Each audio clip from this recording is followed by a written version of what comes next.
us now to get to understand more of this investigative report. We have in the studio Dorothy Monday, the reporter who has done this, and also joining us virtually is Major Bashir Shuaibu Gama, a retired major in the Nigerian Army with years of security experience. Thank you for joining us both. Well, thank you very much. All right, very good that you can actually hear us well. Let's begin with you, Major Gama, retired. You've heard and I believe watched the investigative report, and let's talk about these clashes which have seemed to be happening repeatedly over the years. And even as we keep talking about them, they keep occurring year in, year out. From a security standpoint, why has it been so difficult for this cycle of violence to stop?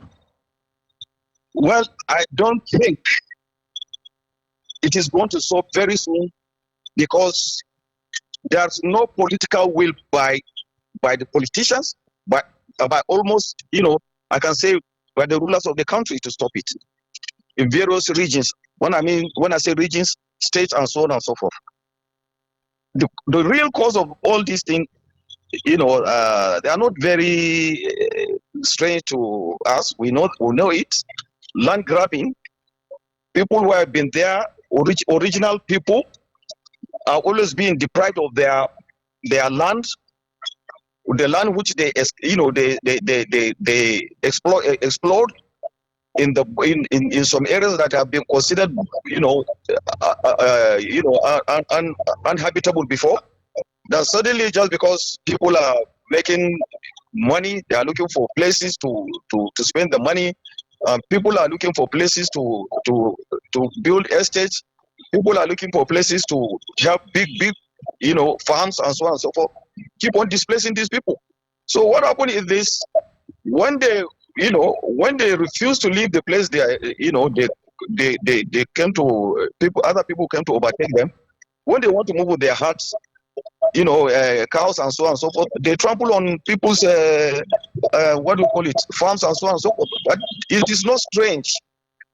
It's not only in Nigeria, almost everywhere in the world, agrarian world, you have these farmer herders clashes, especially during growing season or something like that. So, and the reason why it continues is that the laws providing that will protect these herders are not there, and the laws that are also supposed to protect the farmers are not there. If the laws are there, I'm sure it will it will somehow reduce the rate. That's how I see it. All right. So you have just given a brief, or should I say, a summary of what you think is the problem. Because before now, people were thinking it was just a simple clash between farmers and herders. But now that you've told us this, but just put yourself in a very simple position right now, will you? If you had the ears of the FCT minister right now, or even the president right now, what would you be saying to him? How would you be telling him to solve this problem and put this matter to a permanent rest? You see, the federal government of Nigeria very, actively, about 2 years ago, came out with a very nice panacea, solution. But I don't know why, state governors or other nations, are very reluctant to be active in that. That is provision of these ranches, controlled area only occupied by these herders, whereby they don't go out to start, marauding inside the, grass, looking for pastures and so on and so forth. But nobody, what I can say, like you said, what I can say to the federal capital minister is that what arrangement, has he made, or the federal capital authorities are making to see that these herders are at least put in a place where they can be controlled, so that they cannot be moving about, here and there, to be trampling into, people's, farms and so on and so forth. And another thing again, let me tell you one thing. Selfishness, whereby you see one person will just go and take about 10 hectares of land to himself. And those were lands that were being used by these people before. So there are no alternative than to start looking for places. And then another thing again, we had a traditional way of carving out all these problems. That is by fencing the farms. But nowadays, the farms are so big that, fencing them are something else. But locally, if you fence these farms, believe it or not, even the car driver, I mean the hard driver, the person leading the cows and so on and so forth, or the herdsmen, they will not dare break your fence. But if you leave your farm open, these animals that cannot be, so much in number that cannot be controlled by sometimes small boys, you see them getting into this farm, and that's why the farmer had that clashes sometimes emanates. All right. All right. Thank you very much, retired Major Bashir, for your time on the program. We understand that you have to be someone very, very important as well, but we appreciate your time on the program this morning, sir. And thank you very much indeed for having me. Thank you. Enjoy the rest of the week. Thank you. Thank you very much indeed. All right. We now come back to the studio where we have on standby the reporter who has taken time to investigate and bring this issue to light. Dorothy Monday is with us in the studio. Hello, Dorothy. Hi, Marianne. Good morning. Good morning. Bright, early, shining. How do you feel that this report is finally off the pipeline? It's for us to see now. Well, first of all, I'm glad. I'm excited. And at the same time, I'm expecting that these people of both communities, Paiko and Angwan Dobi, are going to finally be heard. When I say Paiko and Angwan Dobi, I also mean the headers themselves, because they basically have grievances. I mean, one of the things that I found out during the report, and I appreciated, was the fact that the headers didn't particularly throw blames on anybody. They did that, but they were self-aware of the conflict happening. Now, they said, yes, these things happen. Yes, we have conflicts with these people. Of course, where there are conflicts, there are bound to be reactions. So they expressed themselves, but also called the attention of the government, saying that the grazing reserve, which allegedly was given to them, was grazing reserve on papers and not grazing reserve that they actually can assess. Now, on going to Paiko, where we spoke with the Madawaki and the king for the headers. Now, they also highlighted the fact that when the Minister for Livestock Development came to the community, his coming wasn't to settle the already existing conflict in the community, rather to inaugurate a demo farm for Nestle. That's an NGO. So you're neglecting the fact that there is a crisis currently happening, but then you're saying nothing about it. So from the part of the farmers, they are not happy about it. And on the part of the headers, they also have their grievances. So both sides are demanding to be heard. They are saying, come and help us solve this issue. Come and help us,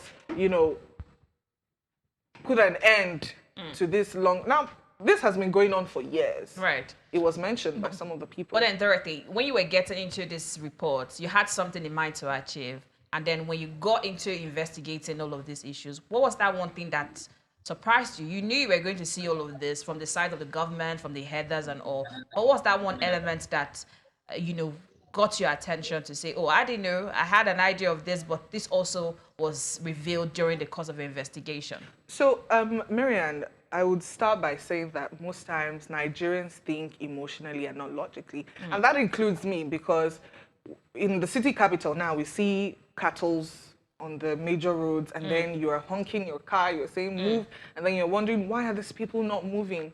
Now, this is because certain things have not been provided for them. So, on going for this investigation, I found out that it's not just them acting on their own will. They are acting based on the fact that certain things have not been done, certain things have not been provided for them. Right. So they also seem to have compassion. What are these things that have not been done? The grazing reserve. From the interview, the one-on-one interview we had with the minister, he highlighted that grazing reserves have been created and you're giving them an ultimatum for them to leave where they are settled and move there. But then you've not created a platform for them to move into. We understand that we have on standby one of the headers from the investigation who is also joining us virtually to speak to us further on the issue. We are pressed for time, but good morning to you, sir.